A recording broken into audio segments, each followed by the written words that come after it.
Bonjour à tous et bienvenue pour notre matinale. Ce matin, j'aimerais aborder avec vous la repentance. La repentance et le regret qui est complètement, on pourrait dire, en opposition.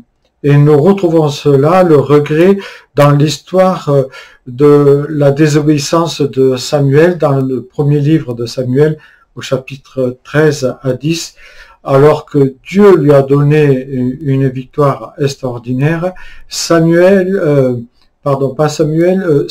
va faire le sacrifice à la place du sacrificateur Samuel. Il va prendre sa place, il va offrir lui-même un holocauste à Dieu. Et deuxièmement, un peu plus loin dans le livre de Samuel, au chapitre 15, verset 22, nous voyons que Dieu va lui donner encore une victoire, et il lui avait dit d'exterminer tous les animaux, et il va garder les plus belles bêtes pour lui, ce soldat. Et en fait, il est pris la main dans le sac, et Samuel va le confronter à son acte. Il va regretter son acte en disant « j'ai péché », mais j'ai eu peur, et il trouve en fait des alibis en disant que sous la pression des soldats, il a été obligé de garder ses bêtes. En fait, il rejette la responsabilité sur ces hommes, il n'assume pas son acte. Il trouve des alibis à ce qu'il a fait. Et là, Samuel va lui dire, l'obéissance vaut mieux que les sacrifices. Cela veut dire qu'il vaut mieux faire la volonté de Dieu que de se contenter de faire des actes de piété ou des rites. Et même si Saül, regrette et il a des remords, il est trop tard, nous dit le texte, et d'autant plus qu'il a pris plein d'alibis. Une autre histoire tragique de remords et de regrets, c'est celle de Judas, que la plupart de nous connaissons, qui se rend compte de son acte, et justement, il va trouver les pharisiens, il va rendre l'argent, ils vont pas vouloir, il va le jeter, le texte nous dit, il fut rempli de remords, de regrets, mais dénué en fait de repentance, il va se pendre. Et nous voyons qu'il y a une grande différence entre le remords, le regret, on pourrait dire aussi, et la repentance. Acte 17:30 nous dit, sans tenir compte d'ignorance, Dieu annonce maintenant à tous les hommes, en tout lieu, qu'ils aient à se repentir.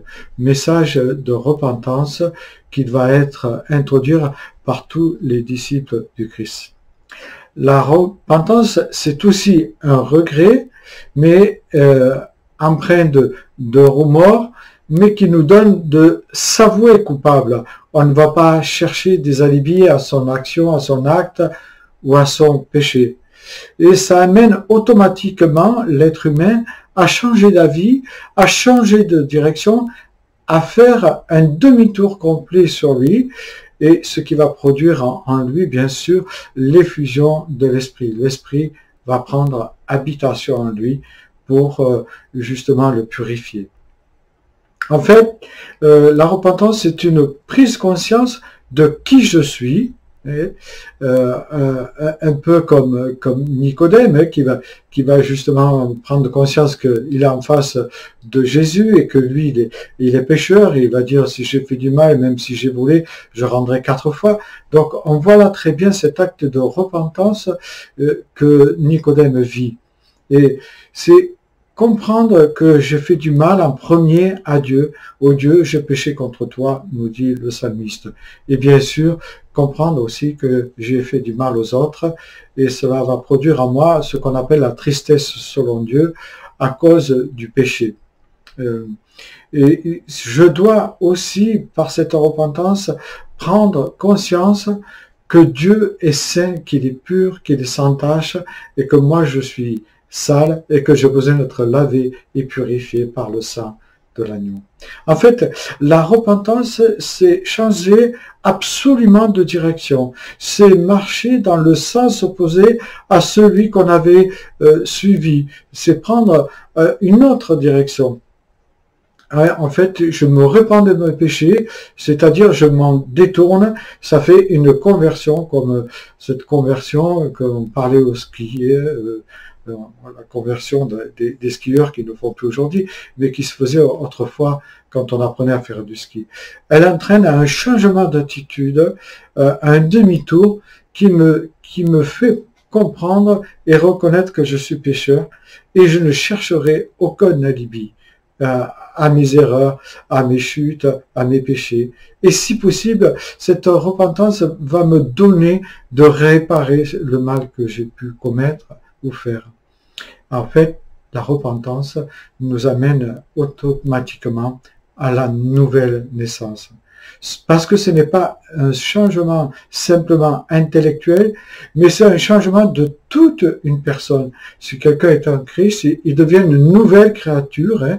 Je deviens une nouvelle créature. C'est pas seulement l'intellectuel qui est touché dans ses facultés de compréhension, non, et d'affection, mais c'est tout l'être qui est touché et qui lui donne de voir et de comprendre le monde différemment, et de voir et de comprendre l'écriture différemment. En fait, je vais passer du noir et blanc à la couleur, et cela va m'offrir l'assurance du salut, l'assurance que j'ai été pardonné.